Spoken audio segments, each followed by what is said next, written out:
Good evening, students. Today we'll discuss the product building and structure, that is model number 5, part 3. The first topic is product configuration. So what do you mean by product configuration? Product configuration, also referred as a product customization or knowledge based configuration, is an activity of customizing a product in order to meet the needs of a particular customer. The product may be consist of a mechanical parts, or it may be a services, or electronic or software. Since customers accept unique products adjusted to their individual needs, companies are shifting their way of thinking to be more customer oriented. Here there are some example we'll discuss. That first one is related to the shoes. Customer can configure the variety of shoe style, colors, materials to create the unique personalized pair of shoes here. Second one, there is a selecting the flat screen television with the product variants like LCD, plasma screen, size of the viewing area, etc. can be configured based on the customer needs. Then if you take a car variants, for example, color, engine type, fuel base type, the need to configure products to meet special requirements is becoming the rule rather than the exception in both business to business or business to customer relationship.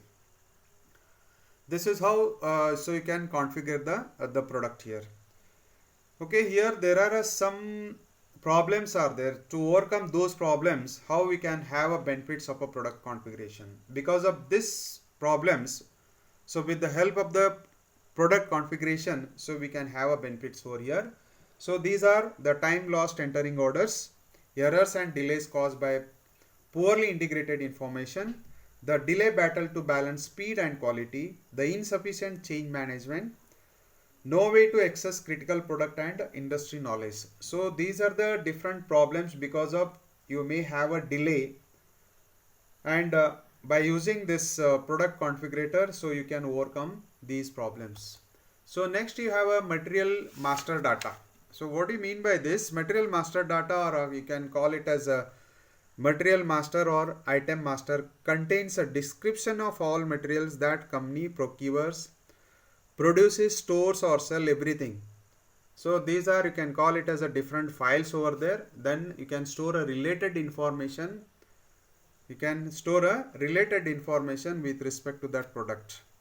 It is a central repository of information on materials and contains information of variety of data elements including a part number, description, technical specification and stock codes.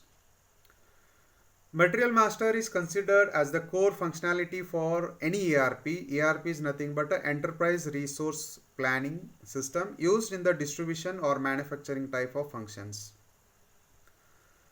The description of individual material used in a company is stored in a material master records. There are it is simple as a different files. There are different information related to that particular things, so you can store in that. So here there are some examples are there with respect to you can store the information. That is the first one is accounting. This is accounting is nothing but a valuation and costing price calculation information. For this there are examples: standard price, past and future price and current valuation. So these are related to only accounting. Then next we have a material planning and control. Information for material requirement planning, that is a MRP, and consumption based planning, inventory control. For this example, safety stock level, planned delivery time and reorder level of our materials. So you want to have that material planning, so you have to find these information in this file only. Then next we have a purchasing, the data provided by purchasing for material. Example, purchasing group, that is a group of buyers responsible for materials, over delivery and under delivery tolerances and the order unit. So these things are stored in this particular. Then we have engineering related. It is a engineering and design data on a material. So in this, so what we have, that is a CAD drawing, basic dimensions and design specifications. Next we have a storage file, information relating to the storage, warehousing of a material. Example, unit of issues, then storage conditions and packaging dimensions. Then we have forecasting, information for predicting material requirements. Example, how the material is procured, forecasting period, and fast consumption and usage. The last one we have a sales and distribution, information for sales orders and pricings. Example, what is the sales price, minimum order quantity, and the name of the sales department responsible for a certain materials. Okay, so these are the different master records. These are the some example is given how can store the information related to the different departments over here. So next we have a characteristics of a material master. Material master record is identified by the some following characteristics here. The first one is a material type, material groups, and defining and assigning number of range. The materials with some common attributes are grouped together and assigned to the material type. See here the material type, so it may be a raw material or it may be a finished product or some of the material types here. It differentiates the materials and allows organization to manage different materials in a systematic manner in accordance to company's requirement. Okay, if you make a different groups here, so you can recognize properly, systematically, so you don't mix up the things over here. So like that, so you can have a different types here.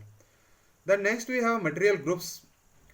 Material group is a wider range of material type only it is. Here what they will do, the materials with some common attributes are taken together and they are assigned to a material group. For example, materials that are needed for a packaging are included under package material group only. So this is the one type of group. There are small materials, it is to be packaged, so you can make a group like that. So next we have a defining and assigning a number range. So in this we have two types. One is a external number assignment and one more is a internal number assignment. See, in the material master record, every material is recognized by unique number known as the material number it is. As I already told you that there are two types, external number assignment and one more is a internal assignment, internal number assignment. So in the external number assignment containing the alphabets or digits which are unique and assigned manually by the user creating the master record. And internal number assignment wherein the system automatically generates a unique number to the material. The number range after being defined are assigned to the material group. Number assignment is defined within the framework of a customizing. The accessing master material, next one more related to this only. Company policy may restrict access to material master data. Access restrictions are intended to prevent unauthorized users from changing a material master record. Generally, buyers can view all data for material but are usually only allowed to change purchasing data. In the same manner, material planners or inventory controllers are generally allowed only to change the data directly related to material planning and control. Only certain users have authorization to enter and change all the data centrally.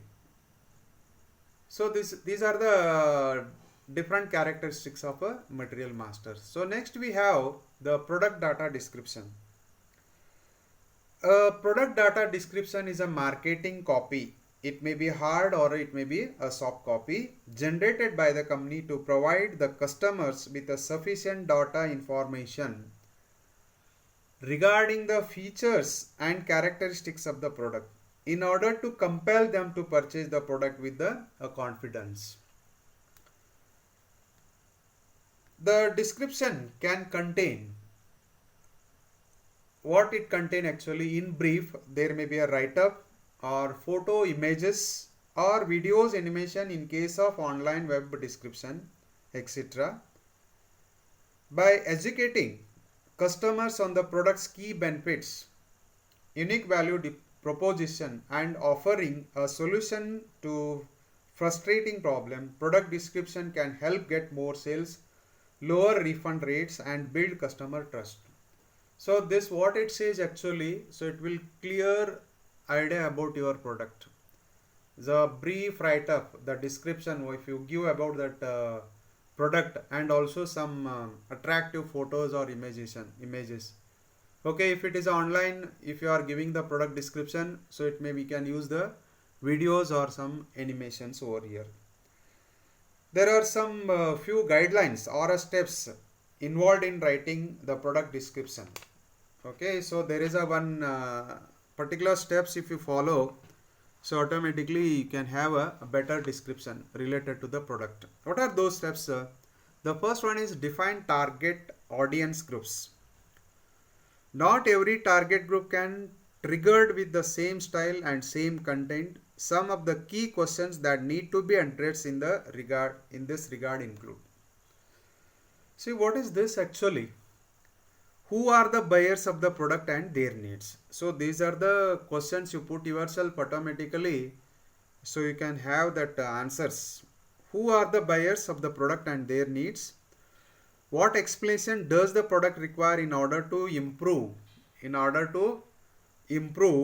their life or usage values? What exactly is the target audience? How to arouse their emotions? What additional information can be provided to the target group?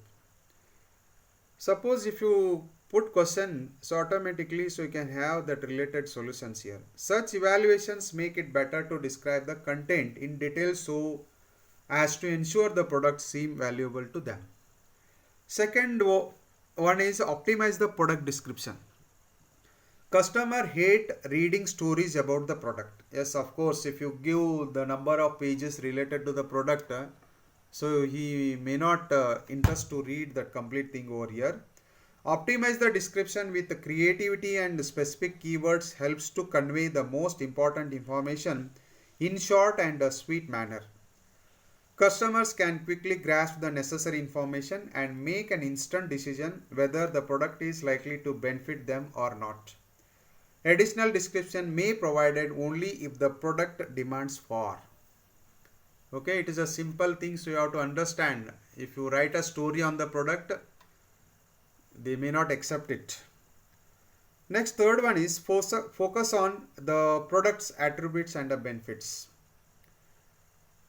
At the very minimum, the product description needs to inform the reader the basic functions, characteristics, and benefits the product will bring to the buyer.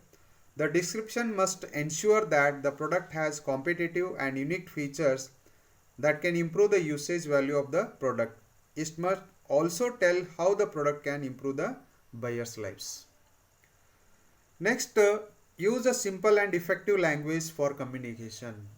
So here the using the hi-fi words the customer may not understand. The customers may not be a highly educated.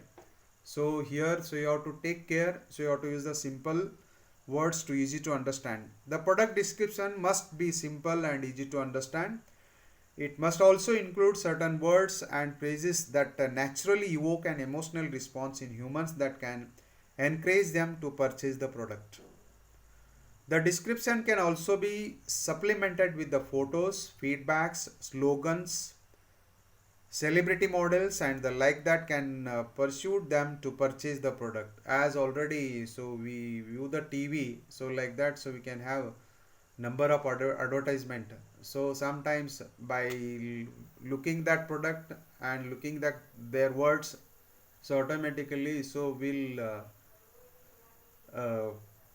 response to get that particular product. If the product descriptions are online, the right keywords in the description can help web searches find the product easily. Videos animation proves the best and effective mode of communication. Last one, be fair and transparent here. The description must be fair and transparent. For example, describing the product to be a highest quality with the complaints coming from all the corners in a deceptive, projecting the product to be revolutionary and innovate when it is actually not, can make the description being false. Don't give the false things. The people like to buy product from people they trust. Building trust is a different from attracting more customers and selling more products. Okay, sometimes you can cheat the customer because the people will trust the people, not directly the product. Further, prices and delivery details should be available in a prominent place and be transparent, understandable. The delivery details are as much about the cost as well as availability and the estimated delivery time. So these are the steps to be followed for the product description, and you have to take a much care over here and don't give the any false information related to the product. So next, so we have status of items. What do you mean by the status of items? It is a functional tab to instruct the system to determine the status of an item in a document form. Item status determines which item transaction can be performed in a supply chain management applications. By changing an item status, one can control, for example, whether items are included on sales orders, material stock request, purchase orders, etc. The user can also control whether an item can be selected and shipped or used in a production or exhausted. Even you might have experienced, you put a order in the online, okay, so you can track that whether it is under shipping, when it will comes, every information you will get it. That is a one simple example I have taken here. So that status of an item is usually identified by any of the following category.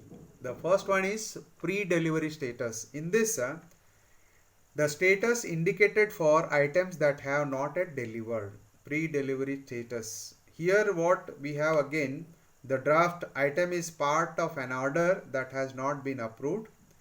Inactive, item is not yet being delivered. Items remain inactive as long as they still need creatives and have not been manually activated. If the network has been set to prevent automatic item activation, all line items will remain inactive until they have been manually activated. So in this only there is a ready.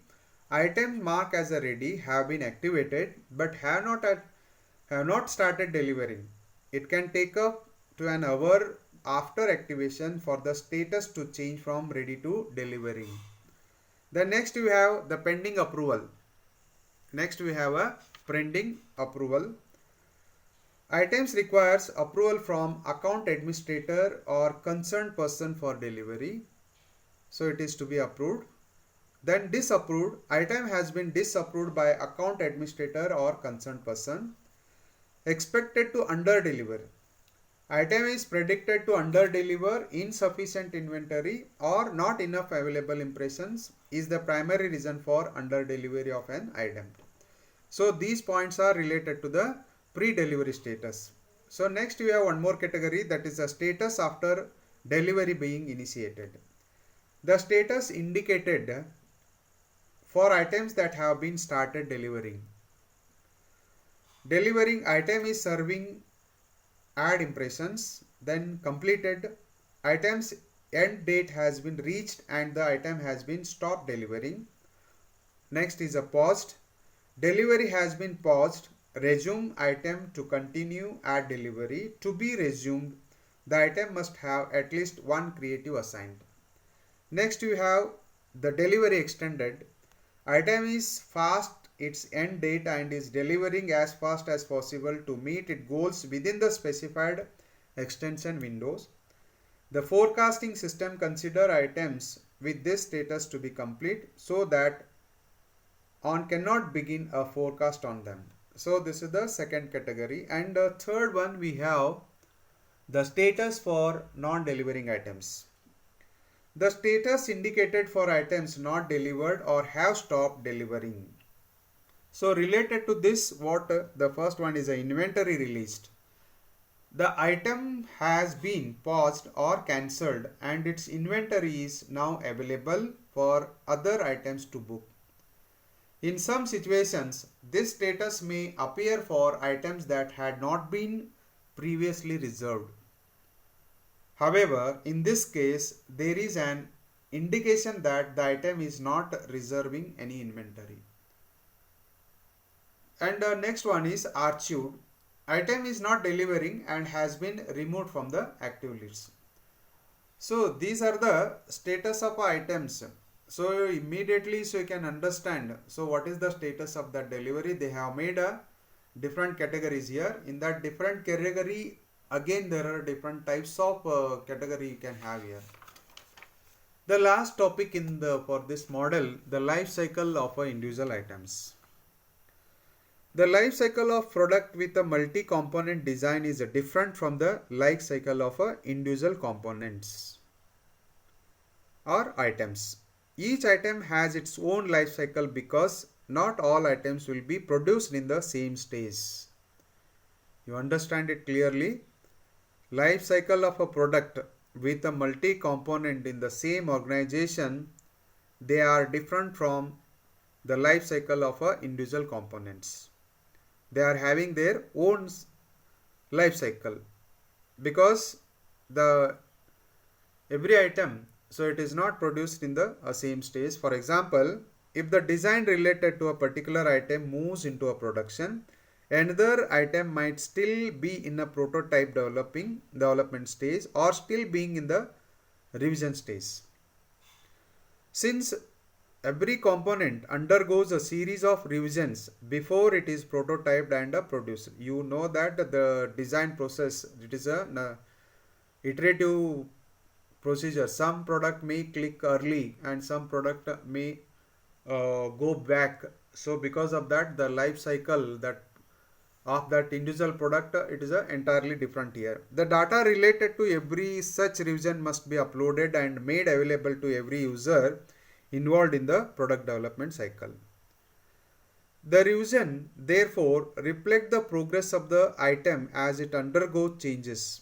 For any revision of an item, it is also important to reflect the current state of that revision, what stage of its life it has reached.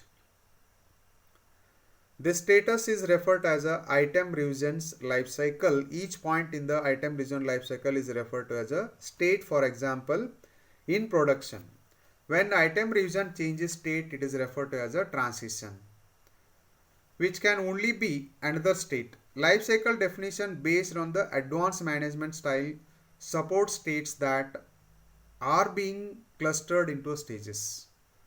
The stages allow labels to be created that identify where an item's revision is in its development. For example, it could be in a design or in a prototype or in a production.